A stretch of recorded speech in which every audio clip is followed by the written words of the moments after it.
الشيطان الرجيم. الطلاق مرتان فإمساك بمعروف أو تسريح بإحسان.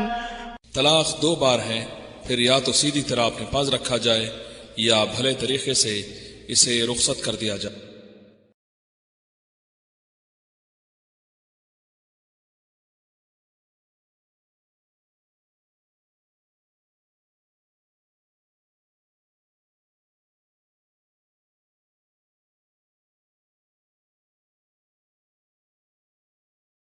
جب اس لعنت کو رحمت بنا کر مولویوں نے تو پیش کر دیا، لیکن ایک معاشرہ ہے آپ کے اور ہمارے معاشرے میں جس کو فلمی دنیا کہا جاتا ہے، جو اصل میں لعنتی معاشرہ ہے. لعنتی معاشرہ ہے یا نہیں ہے؟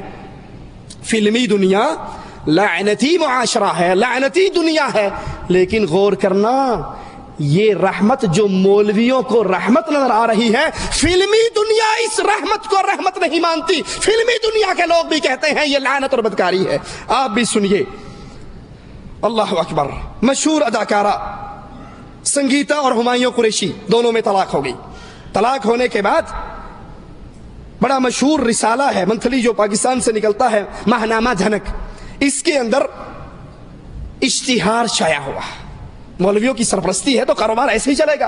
اشتہار شائع ہوا کہ سنگیتا اور ہمایوں قریشی کی طلاق کے بعد دونوں کے ہمدردوں میں ایک دوڑ شروع ہو گئی. ان کا خیال ہے کہ یہ اپنے فیصلے پر کسی وقت پچھتائیں گے، رجوع کرنے کی کوشش کریں گے، تاکہ اشتہار کا نام سنو، ایسے سادہ اور مسکین لوگوں کی تلاش جاری ہے جو ضرورت پڑنے پر سنگیتا سے حلالہ کر کے اس کو پاک صاف کر کے پھر قریشی کو دے دے. باقاعدہ اپیل ہوئی. ماہنامہ دھنک کے قارئین سے بھی اپیل ہے، اگر وہ اس نیک کام کے لیے تیار ہو تو اپنی درخواستیں ارسال کریں. کمپنی میں نوکری کھل گئی، درخواستیں بھیجیں. اس اشتہار کے بعد سینکڑوں پرستاروں نے سنگیتا کو خط لکھنے شروع ہوئے. وہ اداکارہ خود کہتی ہے کہ اتنے خطوط آئے اور اتنی ٹیلی فون آئی کہ مجھے جواب میں سب کو یہ کہنے پڑا، لائن میں لگے رہو شاید تمہاری باری آ جائے. ان میں سے ایک آدھا خط میں آپ کو سناتا ہوں. ایک صاحب خط لکھتے ہیں اور وہ عام آدمی نہیں، جہلم کی سرکار کے ٹل شاہ ملنگ. انہوں نے خط لکھ کر سنگیتا کو کہا کہ حلالہ کر کے دیکھ لو، پسند آ جاؤں تو مستقل بیوی بھی بنا سکتا ہوں. اور میں عام ملنگ نہیں ہوں، میں جہلم کی سرکار کا ٹل شاہ ملنگ ہوں. اس کا ذاتی ڈرائیور، سنگیتا کا ذاتی ڈرائیور اس کو کہتا ہے، بی بی اچھی بات ہے، گھر کی بات گھر میں رہ جائے، پردے میں رہنے دو، میں جو حاضر ہوں. تو باہر اشتہار کیوں دیتی ہو؟ خادم کو موقع دو. گھر کی بات گھر میں رہ جائے گی، عزت محفوظ رہے گی، کسی کو پتہ بھی نہیں لگے گا اور کام ختم ہو جائے گا، کانوں کان خبر نہ ہوگی. اس طرح مولویوں نے اس زنا کو، اس بدکاری کو، اس حرام کاری کو مولویوں کا چولا جب پہنایا اور اس چولے کے اندر یہ کاروبار بن گیا. ماہنامہ سرپرائز اپنے اپریل 1999 کے شمارے صفحہ 31 میں لکھتا ہے کہ حلالہ ایک کاروباری شکل اختیار کر چکا ہے. بہت سارے مولوی یہ کام پیسہ لے کر کرتے ہیں. اس طرح ایک رات عورت بھی رکھتے ہیں، پیسہ بھی لیتے ہیں اور صبح دوسرے خامند کے لیے حلال ہو جانے کا سرٹیفکیٹ جاری کر کے روانہ بھی کر دیتے ہیں. اور لاہور کی ایک بہت بڑی مسجد، پردہ نشینوں کا نام آتا ہے، پردے میں رہنے دو. لاہور کی تاریخی مسجد کا تاریخی خطیب اس کے بارے میں سرپرائز لکھتا ہے کہ یہ اب تک 250 حلالے نکال چکا ہے. ان کا کاروبار یہ ہے، ان کا کام یہ ہے. اور نئی بات سناؤں، کراچی کے ایک مدرسے کے اندر حلالہ سینٹر کھلا ہے. وہاں پر حلالہ کروانے کے لیے نابینے اندھے بٹھائے ہوئے ہیں. کیوں؟ ابھی آئے گا، وہ اگلی سٹوری آئے گی کہ وہ گئی ایک رات کے لیے تھی، وہیں پکی ہو گئی. اب اس ڈر سے انہوں نے کہا یار کوئی اور راہ کڈو، انے باؤ، اندھے بٹھاؤ تاکہ ایک دوسرے کو پسند نہ کریں. وہ اندھا بھی کہتا ہوگا چھیتی کراؤ، میں جا کے نماز بھی پڑھانی ہے. اندھے بٹھائے ہیں مدرسوں کے اندر اور وہ اندھے ان کے حلالے نکالتے ہیں. اور جو میں آپ کو پہلے بیان سنا چکا ہوں، ایک عورت نے اپنے جج سے کہا، جج صاحب حلالہ مولوی سے شرم آتی ہے. پاکستان، لاہور، 27 جولائی 1996. کراچی کا ایک سیٹ ترقی کرتا ہوا فیکٹری کا مالک بن جاتا ہے اور اس فیکٹری کی مالکہ سے اس کی شادی ہو جاتی ہے. شادی ہونے کے بعد دماغ خراب ہوا، پہلے تو نوکر تھا، نوکر سے چلتے چلتے سیٹ بن گیا، اپنی بیوی کو طلاق دے دیتا ہے، طلاق طلاق طلاق۔ جب کھوپڑی ٹھنڈی ہوتی ہے، دارالعلوم میں جاتا ہے، وہ کہتے ہیں حلالہ کرنا پڑے گا۔ اب یہ سوچتا ہے یہ ساری فیکٹری بیگم کے نام پہ ہے، جائیداد اس کی، کوٹھی اس کی، مال اس کا، اگر کسی ایسے ویسے کے ہاتھ لگ گئی تو ہر چیز سے جاؤں گا۔ وہ اپنی فیکٹری کا مالی، یہ جو باغیچے کو پانی لگانے والا، گوڈی کرنے والا، اس سے اس کا نکاح کر دیتا ہے۔ پاکستان میں یہ قصہ بڑا مشہور ہوا، اخبارات نے بڑی لے دے اس پر۔ اب وہ مالی باہر بیٹھا ہے، یہ اس کا نکاح کر کے بھاگ جاتا ہے، وہ باہر بیٹھا ڈر رہا ہے کہ میں اس کوٹھی کا چپڑاسی، مالی اور مالکہ سے میرا نکاح۔ وہ غیرت مند عورت اندر سے آواز لگاتی ہے تو اندر آ جا، اندر بلا کے اسے بٹھاتی ہے، کہتی ہے کل تک تو مالی تھا، آج مالک ہے، مالی نہیں ہے۔ میں بھیڑ بکری نہیں ہوں، میں بے غیرت نہیں ہوں، آج تیرے قلعے سے کل کسی کے قلعے سے، میں تیری ہوں اور تیری رہوں گی۔ اب تو اس کوٹھی کار بلڈنگ کا مالک ہے، فیکٹری کا مالک ہے، بس ایک کام کرنا، صبح جب وہ آ کر کہے گا نا طلاق دے دے تو طلاق نہ دینا۔ اس کے دوبارے نہیں آ رہے، نوکر کی چاندی ہو گئی، ایک ہی رات میں اللہ دے تو چھت پاڑ کے دے۔ بڈھی بھی مل گئی، نوکری بھی مل گئی، چھوکری بھی مل گئی، کار کوٹھی بھی مل گئی۔ اب صبح کو وہ مالی صاحب 3 پیس سوٹ لگا کر کرسی پہ بیٹھے، یہ سیٹ آتا کہتا ہے طلاق دے۔ کہا جناب کس کو؟ کہا اپنی بیوی کو۔ کہا میں اپنی بیوی کو طلاق کیوں دوں؟ کہا نہیں غلطی ہوگی، میری بیوی کو۔ کہا بیوی تیری، طلاق میں کیوں دوں؟ اپنی بیوی کو طلاق دے۔ کہا جناب میں اپنی بیوی کو کیوں طلاق دوں؟ کہا نہیں میری بیوی کو طلاق دے۔ کہا بیوی آپ کی ہے، میں طلاق کیسے دوں؟ اندر سے وہ عورت بولی، کہنے لگی بغیرت دیوس، دفع ہو جا اس گھر سے۔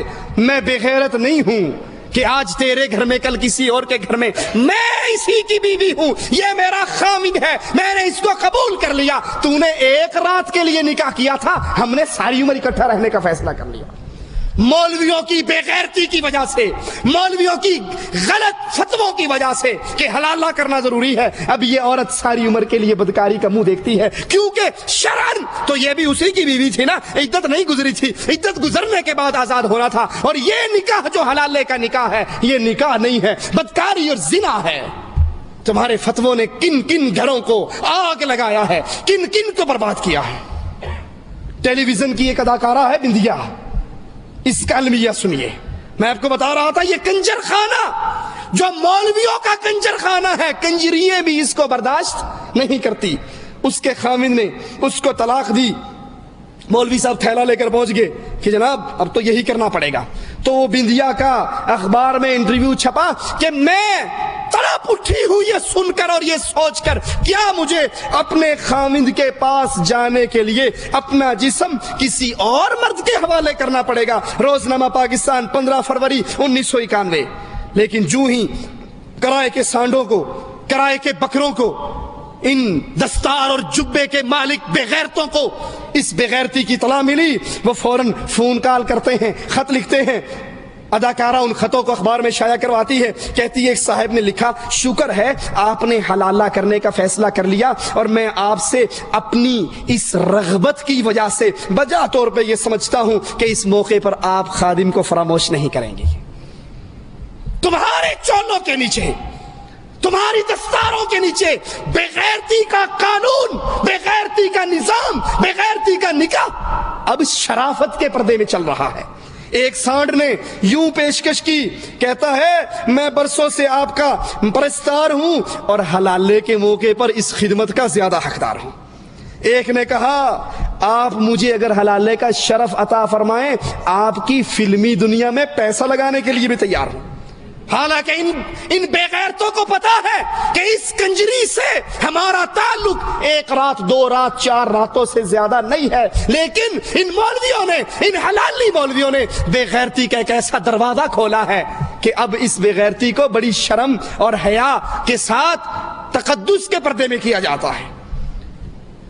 28 فروری 1993 روزنامہ خبریں کی یہ خبر سنیے، 2 دل ہمیشہ کے لیے اکٹھے ہو گئے اور خاوند ڈنڈے بجاتا رہ گیا۔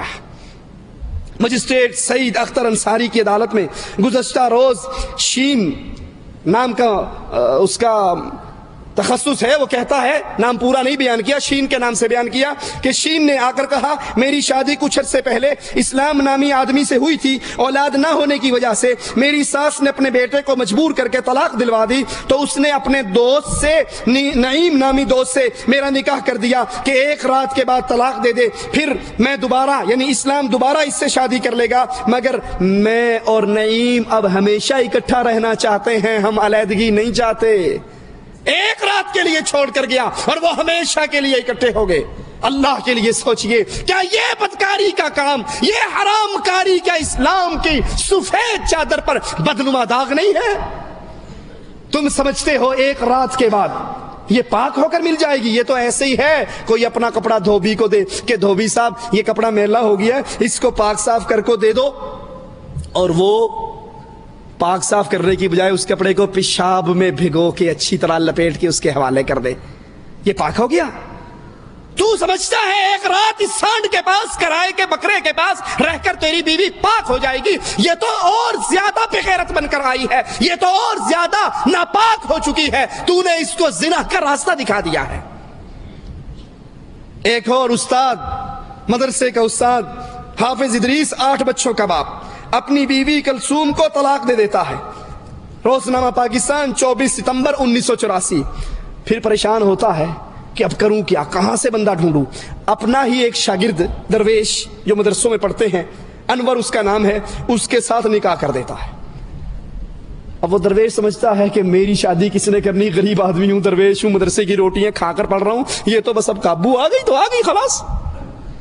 اب صبح ہوتی ہے، استاد جی پوچھتے ہیں میری بیوی کو طلاق دے دے، وہ کہتا میں نہیں دیتا، اور اس پر لڑائی جھگڑا ہوا، اسی اخبار کی خبر ہے۔ بالآخر حافظ ادریس نے اپنے اس شاگرد کو قتل کروا ڈالا اس لڑائی میں کہ یہ میری بیوی کو چھوڑتا کیوں نہیں ہے۔ یہ بدکاری کے، یہ بے حیائی کے، یہ فساد کے دروازے کب کھلتے ہیں؟ جب یہ فتویٰ دیا جائے کہ حلال کرنا باعث اجر ہے، باعث ثواب ہے، اور لعنت کی بجائے یہاں مراد رحمت ہے۔ مصر کے ایک بہت بڑے تاجر نے اپنی بیوی کو 3 طلاقیں دے دی۔ روزنامہ جنگ لاہور 18 دسمبر 1997۔ اب ڈھونڈتا پھرتا ہے حلالہ کس سے کرواؤں، اپنی ہی کمپنی کے، اپنی ہی فیکٹری کے ایک چھوٹے سے ملازم سے اس نے نکاح کر دیا۔ صبح ہوئی تو وہی معاملہ، اس نے طلاق دینے سے انکار کر دیا۔ یہ زنا ہے، یہ بدکاری ہے، ایک رات کا نکاح فساد ہے۔ مشروط نکاح سے کبھی عورت پاک نہیں ہوا کرتی، حلال نہیں ہوا کرتی۔ نکاح شرعی اور نکاح حلالہ میں فرق کیا ہے؟ نکاح کرنا انبیاء کی سنت ہے۔ رسول اللہ صلی اللہ علیہ وسلم نے فرمایا 4 چیزیں جملہ انبیاء کی سنت ہے: حیا کرنا، عطر لگانا، مسواک کرنا، نکاح کرنا۔ آپ نے فرمایا النکاح من سنتی فمن رغب عن سنتی فلیس منی، نکاح کرنا یہ میری سنت ہے، جس نے میری سنت سے منہ موڑا اس نے مجھے چھوڑ دیا، وہ میرے میں سے نہیں۔ رسول اللہ صلی اللہ علیہ وسلم نے فرمایا نکاح کرنے سے انسان کا آدھا ایمان محفوظ ہو جاتا ہے، کیونکہ نکاح کے 2 بڑے ذرائع ہیں، ایک زبان اور ایک شرمگاہ۔ شرمگاہ اس کی محفوظ ہو گئی۔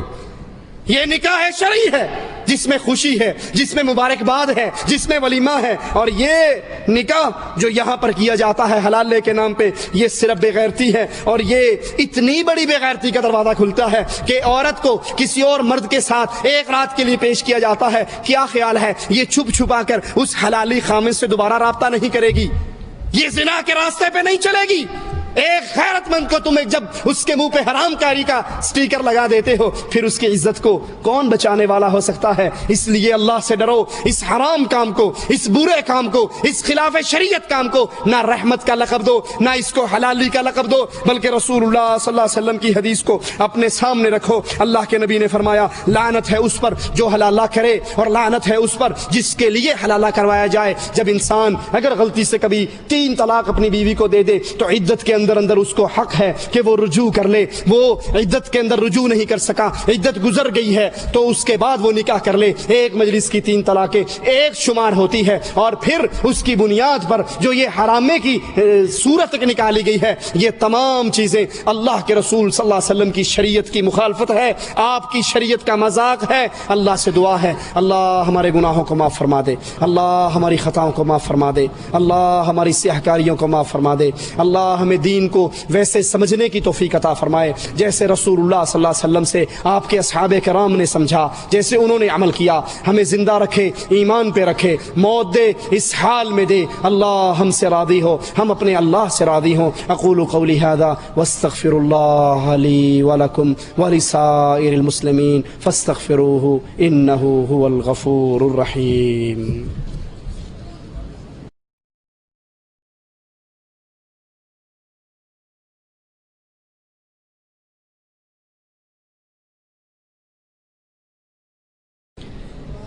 سوال ہے، اگر کسی آدمی نے کسی عورت سے زنا کیا تو دنیا میں اس کو سزا مل گئی، کیا اس کو پھر آخرت میں بھی سزا ملے گی؟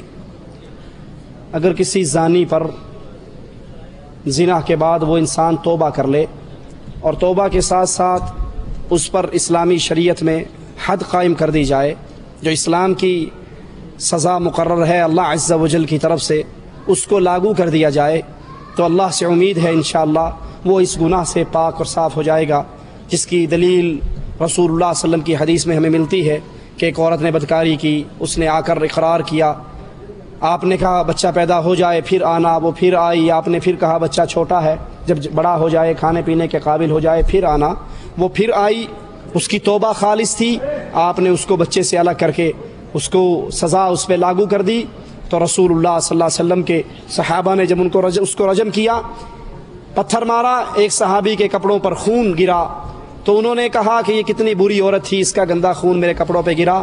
اللہ کے نبی صلی اللہ علیہ وسلم نے فرمایا کہ اس کو برا نہ کہو، اس نے ایسی توبہ کی ہے، ایسی توبہ کی ہے، اگر مدینے کے 70 لوگوں پر اس کی توبہ کو تقسیم کر دیا جائے تو وہ ساروں کو اللہ معاف کر دے گا۔ دوسرا سوال ہے، اگر کسی نے کسی عورت کے ساتھ زنا کیا لیکن اس نے روپیہ وغیرہ دے کر اپنے آپ کو چھٹکارا کر لیا تو آخرت میں سزا ملے گی؟ روپیہ دینے سے چھٹکارا نہیں ہوتا، اگر روپیہ دینے سے چھٹکارا ہو جائے تو امیر آدمیوں کو تو کام شروع ہو جائے، وہ جس غریب کو دیکھیں بدکاری کریں، روپیہ دے کے جان چھڑوا لیں، روپیہ دینے سے جان نہیں چھٹتی۔ یا تو اسلام کی حکومت ہو، وہ اس پر اللہ کی طرف سے اس حد کو جاری کرے، یا پھر وہ انسان چونکہ یہ گناہ کبیرہ ہے اپنے اللہ سے معافی مانگے اور اس گناہ سے اللہ اس کو معاف کر دے۔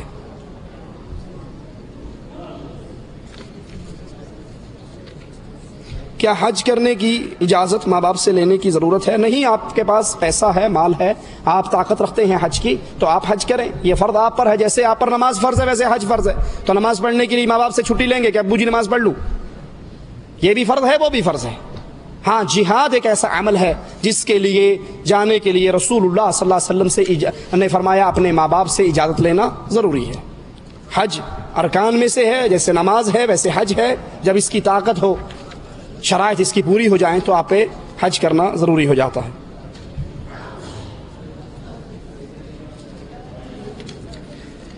ایک آدمی نماز بھی باوقت پڑھتا ہے، موسیقی بھی سنتا ہے، تو کیا وہ ایمان سے خارج ہو جاتا ہے یا اسلام میں رہتا ہے؟ ساتھی خاموش ہو جائیں، اگر آپ بھی بولتے رہیں گے تو کسی کے پلے میں بات نہیں پڑے گی۔ یہ کتاب بانٹنے والے بھائی کو روک دیں، کتاب نہ بانٹیں، جب ساتھی نکلیں گے تو وہاں گیٹ پہ دے دینا، چھوڑ دیں۔ ایک آدمی نماز بھی پڑھتا ہے اور موسیقی بھی سنتا ہے، اس کے بارے میں کیا حکم ہے؟ موسیقی سننا گناہ ہے، موسیقی سننا گناہ ہے، اور نماز چھوڑنا کفر ہے۔ نماز کا تارک کافر ہے، موسیقی سننے والا کافر نہیں ہے، لیکن اس کو گناہ ہے، سزا اس کے اوپر تلوار لٹکی ہوئی ہے، تو نماز پڑھنے سے اللہ سے معافی مانگے، اللہ اس کو معاف کر دے اور اس برے کام سے رک جائے۔ لیکن اگر ایک بندہ موسیقی نہیں سنتا لیکن نماز بھی نہیں پڑھتا تو یہ کافر ہو جائے گا۔ ایک بندہ نماز پڑھتا ہے ساتھ ساتھ گناہ کرتا ہے تو یہ گناہ اس کے اوپر ہیں، توبہ کرے گا، گناہ کبیرہ ہے تو اللہ توبہ سے معاف کرے گا، اور اگر گناہ صغیرہ ہیں تو مختلف نیکیوں سے بھی اللہ عز و جل معاف کر دیتا ہے۔ طلاق 3 مجلس میں دینے کا طریقہ، کم سے کم 3 مجلس میں آپ نے، میں نے حدیث سنائی آپ کو، اس طلاق دینے کا جو مسنون طریقہ ہے وہ جب عورت طہر کی حالت میں ہو، پاکیزگی کی حالت میں ہو، تو پھر اس کو طلاق دی جائے اور اس پاکیزگی میں اس سے ہم بستری نہ کی جائے۔ اگر کوئی مرد غصے میں کہے میں تجھ کو گھر سے مار بھگاؤں گا تو کیا طلاق ہوگی؟ نہیں، یہ کہنے سے کہ میں تجھے مار بھگاؤں گا، گھر سے نکال دوں گا. اگر اس کی نیت کیا ہے, کہنے والے کی نیت کیا, میرے گھر سے نکل جا, میرے گھر سے نکل جا. مرد اپنی بیوی کو کہتا ہے نیت طلاق ہے کہ طلاق کی صورت میں نکل جا, ٹھیک ہے, یہ ایک الگ معاملہ ہے. ایک ویسے غصے میں کہتا ہے مارتا ہے تجھے, نکل جا میرے گھر سے, مار دوں گا, چل میں تجھے تیرے باپ کے گھر چھوڑا ہوں. با ارادہ طلاق نہیں, با ارادہ زیارت, کہ چھوڑ آتا ہوں, مل آئے گی, 4 دن رہ لے گی, تو اس سے طلاق نہیں ہوتی. یہ تو آپ کے ارادے پر ڈیپینڈ ہے. واللہ اعلم.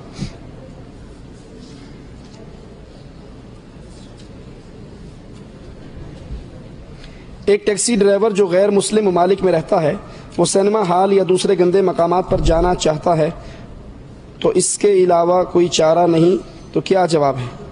اس کے علاوہ چارہ کیوں نہیں بھائی, وہ اپنی بیگم کو بلائے, حلال راستے استعمال کرے, حرام راستے میں کیوں جاتا ہے, ٹھیک ہے. اور اگر ایسا معاملہ نہیں ہے تو اپنے ملک میں چلا جائے. دال روٹی کا تو اللہ نے وعدہ کیا ہے, بھوکا تو اللہ مرنے نہیں دے گا. ہم صرف سٹیٹس کے لیے باہر بھاگتے پھرتے ہیں. تو 4 مہینے, جس حضرت عمر کا فتویٰ ہے, مرد اپنی بیوی سے اگر بیوی ڈیمانڈ کرے تو اس پر آنا واپس ضروری ہو جاتا ہے. تو یہ طریقہ نہیں ہے کہ یہاں آ کر 4 سال انسان پڑا رہے اور بیوی کے پاس نہ جائے, اور یہاں پر اپنی خواہشات بجھانے کے لیے وہ گندگی کے مقامات پہ پھرتا رہے. یہ طریقہ درست نہیں ہے.